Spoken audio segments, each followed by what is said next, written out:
We're constantly told we need to do Teshuvah. That implies that humans are imperfect and that we always need to be trying to come closer to Hashem. Yes. Which recalls in our mind the Christian doctrine of original sin and man has fallen, etc., etc.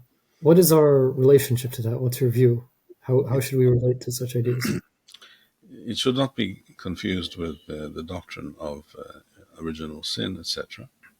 On the one hand. On the other hand, there is some point of connection in as much as human beings are most definitely, it's not original sin, as it were, born into the human being, embedded in the human being. That's not the position. But the fact is that human beings are frail, not only physically, but also spiritually, and far from perfect, and tend to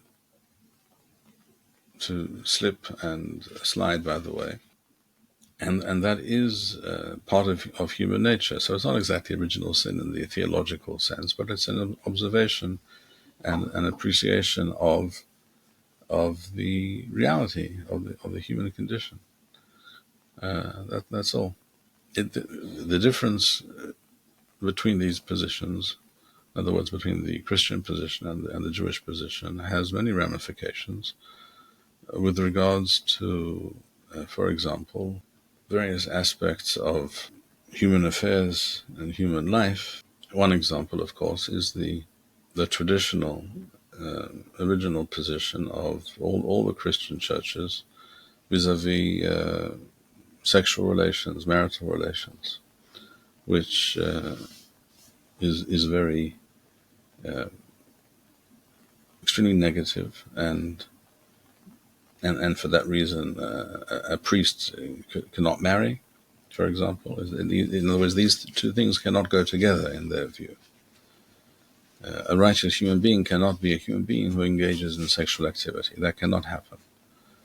And this is, of course, not realistic, and is pernicious in many ways.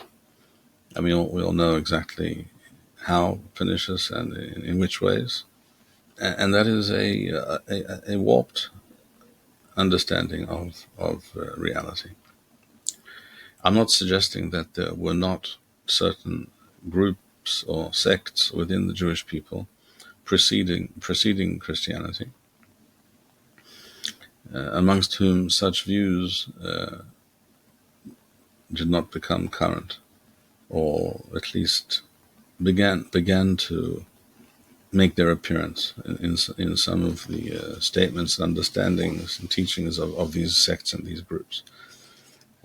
There were such things. In other words, we all know Christianity, when it comes down to it, is an offshoot of Judaism, a very, very misguided one, and a very problematic offshoot, but it's an offshoot.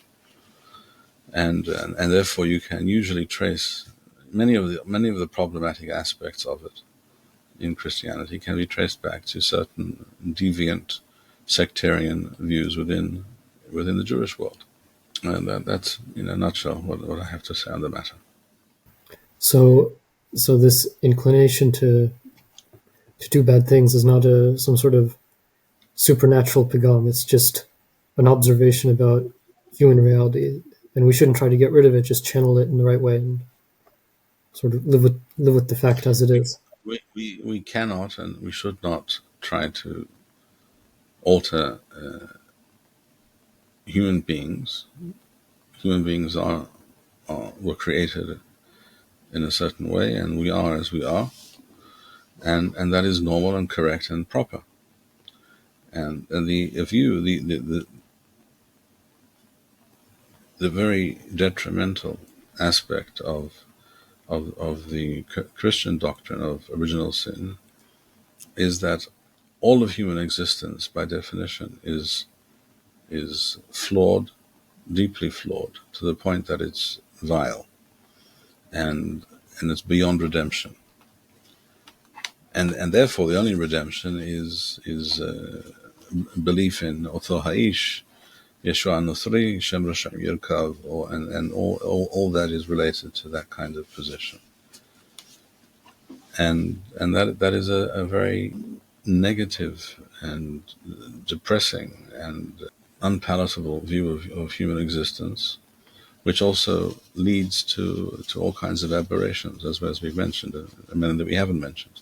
So it's a very pernicious doctrine. And I will add that certain groups, not just in the ancient past, in other words, Jewish sects that preceded Christianity, but certain groups within the Jewish world and in the Orthodox Jewish world today, I would mention in the Hasidic world, in parts of it at least, and in the those parts of the Jewish polity that are influenced by Kabbalah, often unknowingly, unwittingly, have adopted some of these Christian attitudes, usually through the medium of the Zohar and everything that flowed from it, which clearly, in my view, and the view of many, I think, was negatively impacted by Christian beliefs.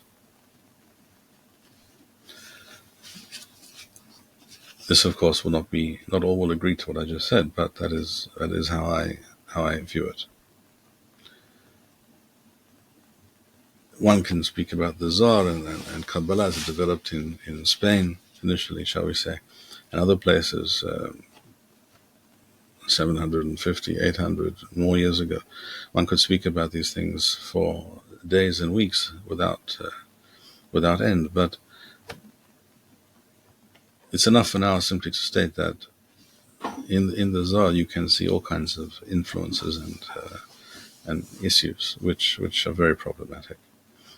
And as with many, just as you can find certain problematic statements in Rambam's ideology and view on various things, both in Mishneh Torah occasionally and more commonly in Moreh Nevuchim. But that doesn't, Has v'shalom, that one should imagine that